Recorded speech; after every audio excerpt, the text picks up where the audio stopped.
It is the Believe in Bears podcast. Gabe Ramirez, Clay Harbor, 9-year NFL vet. I'm Marshall Harris, just holding it down because Gabe is on assignment at the game, coming straight from Soldier Field. Gabe, you want to start with Truth Be Told? You want to start with 36 points? What do you want to start with? Whatever you want to start with, we can do it. Truth be told, the Bears are who we thought they were. Everyone in the stadium felt that way.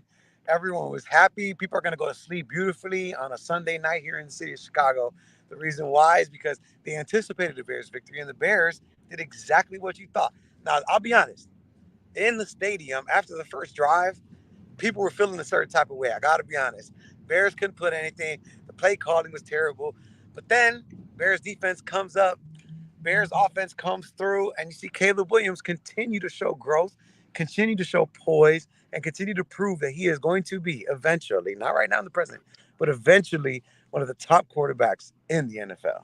I don't know if they are who we thought they were, because I didn't necessarily think they were just going to steamroll the Panthers. I'm going to be honest with you. I mean, we talked about this earlier in the week. You did it because you're not a super diehard Bears fan.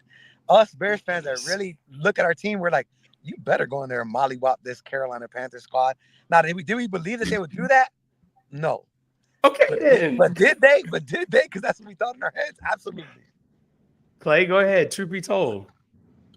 Truth be told, this is going to be the game that we look back at that turning point for this Bears offense, right? So, yeah, they had a solid game last week. You know, they won the game, but it was more of a let's control the clock, let's manage this for the defense. But today, you got to see the offense come around as a weapon, right? This offense wasn't trying to manage a game. This offense was going out to win. The play calling from Shane Waldron seemed to make sense. He wasn't just picking the play. He was calling a game today. To me, you're starting to see DeAndre Swift, what we thought we're getting in him as a free agent. We're starting to see Caleb Williams' playmaking ability. We're starting to see a little bit of this offensive line that Ryan Poles said is the best offensive line I've seen since I've been here. Okay, now he's getting time to throw. Caleb's getting out of the pocket, throwing with confidence, looking off safeties, hitting the check downs, going deep, and DJ Moore had 2 drops. This is the game we're going to look back on. Okay, so I agree with that point, that this could be the turning point of the Bears season, because if you lose this game, the whole talk about playoffs, all of that, heading over to London, taking on the Jacksonville Jaguars, who have a win now and are trending back in a normal direction, not necessarily the right direction, but better than they were before they were winless coming in today. I'm with you on that. So I disagree with Gabe. I agree with you, Clay Harbor. Gabe, you agree with Clay or not on his truth be told? You got to unmute. I got to be honest, man. When I'm thinking about Shane Waldron, he obviously is frustrating in moments, right? But I think the good thing is that you're seeing a balance between Caleb Williams and Shane Waldron, right? Where I think it was first quarter, second drive, Bears had ran 2 times in a row, and then Caleb went up to the line and audibled out of the play that they were in, to go to a play action pass that, after they had ran the ball 2 times in a row, a play action pass that netted them a first down.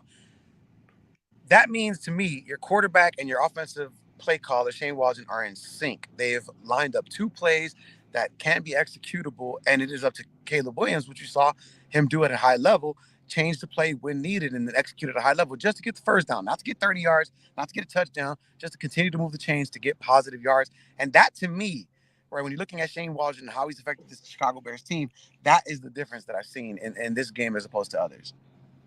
Truth be told, the biggest thing haunting the Bears offense before this week, and now we know it as evidence, is literally the penalties. It's literally the penalties. A clean first half, 1 penalty in the first half, a 5-yard penalty. The offense moves. They're not behind the chains because there are no issues with that. Look, the Panthers aren't good. I'm not trying to pretend the Panthers are good, but you can't beat yourself. As long as they don't have the penalties, and the perfect example of this, you see what happened in the first half when they dropped the 27 points, when they dropped the 4 touchdowns. You see in the second half when they didn't get in the end zone and had to settle for field goals, it was because of penalties. Yeah. And I will say this, when you're watching that game, right, like, yes, granted, I think a lot of people were saying, yes, it's the Panthers, right? But good teams have to do this to the Panthers. And that was the coolest thing from a Bears fan's aspect. It's like, oh man, not only was it a bad team, but you actually handled them like a good team would. You didn't wait till the fourth quarter to get a last minute touchdown. You weren't up by 7 and trying to stop them in the very last minute. You had a a lead that you felt comfortable with, to the point where I'm in an Uber heading home to try to get to the crib because I was trying to beat the traffic because I knew it was going to be crazy. But that's how in hand this game was. And it felt good. I mean, I guess my question to you guys is this. Seeing the Bears do this, right? I just mentioned good teams have to do this against teams like Carolina. I know you mentioned that it's going to right the ship, Clay, but did you even anticipate a game like this where the Bears are going to be able to put it together on the offensive and defensive side of the ball? Okay, yes, I will say this. The Carolina Panthers have the worst defense in the NFL. That's a fact. They're giving Hands up down. 32 points per game. They just lost their 2 linebackers, Shaq Thompson and DJ Wanham. Okay, so this defense is just eviscerated. It's a bad defense, but these are still NFL players. And you're still going up against an NFL scheme with a young scheme. Okay, and what I saw today in that first half was exactly what they were supposed to do to a bad defense and then some. They made this defense look even worse than what they were. So to me, I know there's going to be some people saying, yeah, they went up against the Carolina Panthers defense. These are still NFL players. They're still going up against this scheme. And there were some wide open, that first touchdown to DJ Moore, a crossing route, wide open. But the look off to the safety from Caleb, when he looks off the safety, comes back. I don't care who you're playing against, single high safety, exact right read. The screen pass to DeAndre Swift when he takes it for 30. Perfect read right there. Great play call. Okay, you're lining up on the goal line. You're running the power play with your big package. They can't stop it. Okay, that's what I like to see. So for me, yes, this defense isn't the best in the league. Obviously, they're 32 out of 32 for a reason. But the Bears did exactly what they were supposed to do and then some, and that's how you build confidence. And then coming in, you're going up to London. You got a Jacksonville team. Defense hasn't been that great either. So build more confidence, and then moving forward, you start to build that confidence, and you just hit this momentum, and you just keep going. I think for me, looking at the offense right now, it's going to be a matter of, can you sustain this? Can you continue to build upon it? As you said, Gabe, perfect evolution of Caleb Williams. We talked about the fact that, okay, he's got the short stuff down, but can he go down the field with the football? We saw that on multiple occasions in this game. You need more of that. Balancing that with a run game against a team we knew could not stop the run. And that's one of the things. It's not like they had a huge day on the ground. You had DeAndre Swift, 21 carries, 73 yards. Caleb Williams, he rushed it 5 times for 34 yards. Roschon Johnson, 10 carries, 25 yards. So you look at what they were able to do. They weren't dominant, but they did put up over 400 yards for the first time all season in total offense. They only did that 4 times all of last year. Can they continue that type of momentum? We know the defense is going to come to play. We'll talk about the defense in just a second, but I just want to know if that was good enough, in your opinion, what you saw. Again, I was disappointed with the way the second half went because you didn't get in the end zone. But listen to the level of complaint. Those are not first world problems. Those are first class problems I'm talking about. When I talk about you're up by 20-something points, but you're not scoring more touchdowns. Boo hoo, we didn't put up 60, right? That's what we're saying. Ultimately in that position. But I got to be honest, man. There were moments where, I mean, you mentioned the rushing yards from Caleb Williams. Those were intentional, genius moments where he was running and understanding I could pick up positive yards here, or I could potentially pick up the first down, maybe even a touchdown, the one that got called back in the end zone. So I think there were moments like this. I think it was smart offense. So that's the part that I think is sustainable. You're going to have to reinvent yourself week in and week out. But as long as, you can operate the offense, and then you might have to deviate in week-to-week basis, I think that's what gives me hope when it comes to this Chicago Bears team. Sacks, Clay, and that's just 1 for 8 yards for Caleb Williams. Is that more a function of a functioning offensive line, or is that just because the Panthers ain't got nobody who can put pressure on the quarterback? They ain't got nobody to pressure the quarterback, man. I'll be honest. So, I mean, it's kind of like an off week, but still, I mean, it's still good to see the Bears can, win and pass off games. They tried a couple of tricks. They blitzed in the first half. I have the numbers, but in the first half, Caleb, I think, was 6 for 6 with 106 yards and a touchdown versus the blitz. So you're seeing progression versus different types of plays. And then, like, we're talking about DeAndre Swift. The first half, Swift had 12 carries for 66 yards and a touchdown. Okay, obviously you want to see him correlate that to a full game, but at that point in the game, you're kind of taking your foot off the gas a little bit. You don't want to see that. But The running game to me was better than what it looked, because in the first half, and you're putting up all those points, you do have that running game. 12 for 66 with Swift in the first half. Caleb Williams, I got to get the full game stats after this, but 6 for 6 against the blitz. Okay, that's huge. Showing you can play against the blitz, throw the ball downfield. Now these defensive coordinators are going to have to try to figure out different ways to stop you instead of just sending the blitz the whole time, because that was the book on Caleb Williams. Pressure him. And now he's getting out of some of these plays. And you're starting to see him have more success when he's extending these plays, right? Early in the year, I don't know if he just wasn't used to the speed of the NFL. When he does try to extend his play, maybe he gets tackled behind the line of scrimmage, he throws interception, overthrow.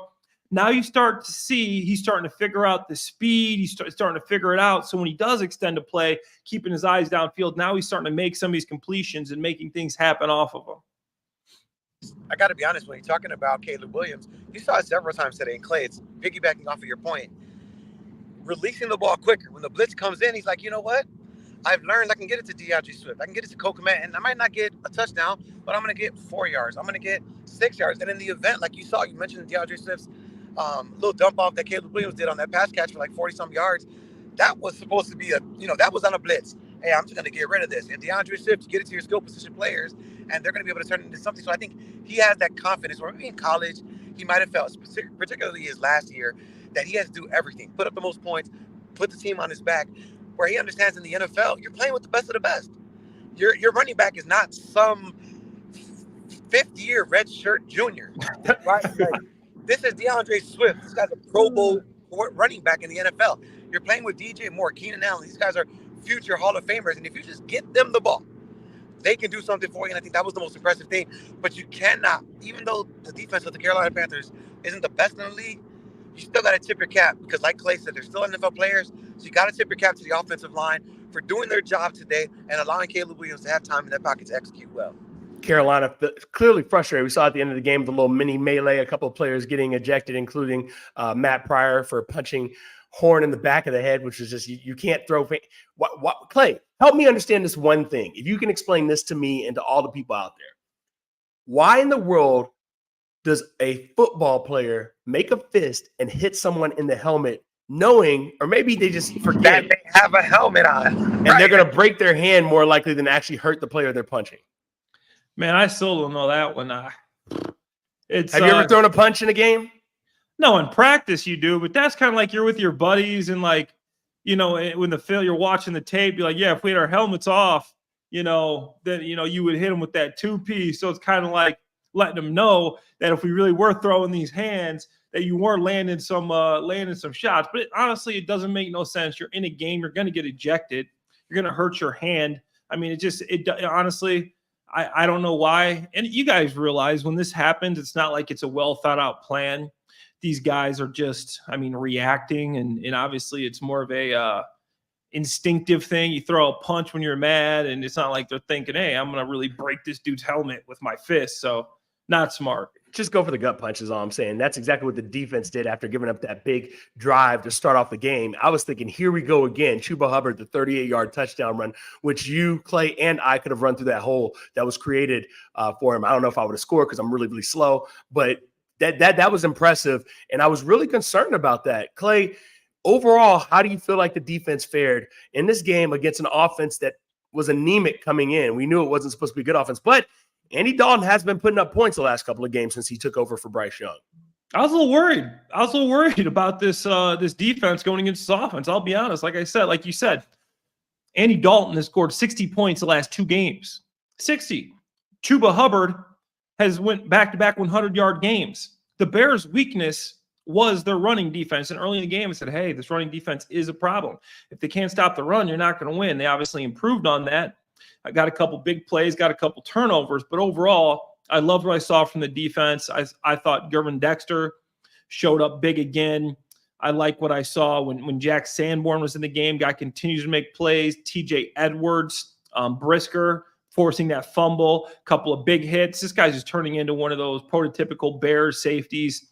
The Mike Browns, you go back to all the great safeties we've had in Chicago. Brisker's right up there with him. He's starting his career off in the right way. I liked what I saw from Kevin Byard with that interception, man. That coverage spins around, plays it textbook perfectly, tracks the ball, intercepts it. That's why he was such an important signing at the end of the year. And he's playing in the run game more than you really think he would. Kyler Gordon had a nice day. So overall, I mean, those guys to me really stood out. Billings stuff clogging up the middle there. He got turned loose on a sack, did what he's supposed to do. I mean, he didn't get blocked, but still, I mean, you have to make the play. So overall, I really liked what I saw from this defense. I didn't hear Montez Sweat's name much. Didn't have to today, but overall, Clay, let me ask you something, man. Because I try to think about Javon Dexter, right? And it's crazy how you have two people coming into the league at the same time, and Javon Dexter and Zach Pickens, but one of them, right, performing at an extremely high level. The other one, say what you want about him, it's hurt. Talk to me about like turning the corner, right? Like, I know you've played with so many people in the NFL, but Javon Dexter, it's almost as if he expects to get to the quarterback. He expects to be a difference maker. It is no longer, I am a piece of a defense. He feels and believes that he is a key component. What is that like when you're coming from a rookie and then finally feeling like you could perform at a high level in the NFL? Oh, yeah, he's super confident. You can see it in the guy. And the thing I like most about him is like J.J. Watt, right? I'm not comparing him to J.J. Watt, but people, when they think of J.J. Watt and they don't really know him, have to watch the film on J.J. Watt. The reason he's so good is because, man, he's just big and strong. Javon Dexter can move. He's got some wiggle in him for a big man. If you get him one-on-one, he's going to shake this big offensive lineman and just get right past. You can't block this guy one-on-one in a pass. He is so quick with his hands, and he's gotten, like, this offseason – he came back, and you've heard Palouse talk about it in some of his press conferences, is how this guy went home and came back this offseason with the weight room, the strength, the confidence. He's really playing like this isn't a fluke. I'm saying he's 4 sacks he's got at this point in the year, leading D tackles. He's watching the tape. This isn't a guy who, okay, the pass protection, let him go. I mean, he's beating guys one-on-one. He's going to continue to get better. When you look at what's next for the Bears, they have to feel really good going up against a Jacksonville team, which I mentioned. They got their first win against the Colts today. So we know they can beat the Colts. Be easy on my Jags too, bro. Don't forget. Those were my Jags too, bro. I know your Jags, your Bears, your Eagles. You're 1-4 Jags. Yeah. You're 1-4 Jags. Let's not get carried away, Clay. But they're not a 1-4 team. If you've watched, your record is what it says. What? You saw them lose in the last seconds to the Houston Texans. You saw them have the Tua Miami Dolphins down to the last seconds and lose. This team is not a typical 1-4 team. This is going to be a tough game. I wouldn't be surprised to see this game come out as a pick'em in London. Well, the Bears were only 3.5-point favorites heading into kickoff, and we see how that one turned out. So, maybe it'll be interesting to see who is favored in London between those two teams. It's been a good run. Again, this is Believe in Bears. Clay Harbor, Gabe Ramirez. You can follow us on the socials. Clay Harbor is at Clay Harbs. That's HARBS 82. That's his number, in case you were wondering. Chicago Gabe. That's Chicago_Gabe. Chicago_Gabe. And I'm M. Harris on air. You can hear more of me tomorrow from 10 a.m. to 2 p.m. over on 670 The Score. We'll be back to prep you up for that Jacksonville Jaguars game. Final thoughts, gentlemen, as we react to the Bears getting their biggest win of the season, 36-10. What are your final thoughts, Clay? Okay. I'll go. Yeah, go ahead. Oh, Gabe's got something to say. Go ahead. Not necessarily, but I'll say this. I think the one thing, and you talked about it, right? What is the line going to be for this Bears game going into this one against the Panthers? I think the one thing you can't account for, the variable that you cannot place a 1-0 or a number on, is the progress of Caleb Williams, right? And that's the number one thing that people can't quantify. So therefore, it's difficult to try to lay a claim to a particular game. We saw it in this game. Caleb Williams played well, threw for 300 yards, protected the football, didn't throw any interceptions. Bears put up over 30 points. What is that going to look like in the next game? Is it going to be him continuing to be better and operating on offense at a high level? Is there going to be some aggression because you're going up against a better team where if you do turn the ball over, if you have a four and out, get the turnover on downs, they put up points as opposed to turning the ball over like Andy Dalton did? I think that's the part that you can't account for. So it's going to be interesting. And I think the Bears have a level of believability in them right now. And there is a confidence with this team. And I just hope that they continue to put it together and there's not overconfidence with the Bears. And they go into London trying to leave and head into the bye week 4-2 as opposed to being 500. Clay? Yeah, I thought Gabe made some good points right there. And, all the numbers aside, that first drive, I'm concerned. First play of the game, Caleb misses Keenan Allen. Could have been an interception if Keenan doesn't tip it. Third down play, Caleb had Keenan Allen again. He had Rome, too, over the middle. He holds onto the ball, gets sacked. I'm like, oh, no, what is happening right now?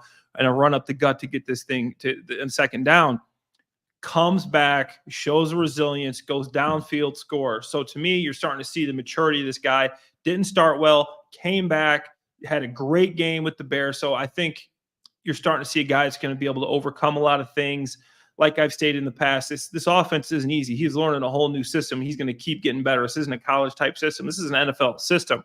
He's learning it. He's getting better. He's starting to look off safeties. He's hitting his check down. So Caleb Williams, really the most important thing this year, obviously we want to win, is Caleb Williams improving. And you saw that today. He's getting the ball to his weapons. And defensively, the Bears are continuing to be who they are. They, 10 or 11 games now where they've held opponents under 21 points straight. I mean that's so impressive what Eberflus has been able to do. Keep that going.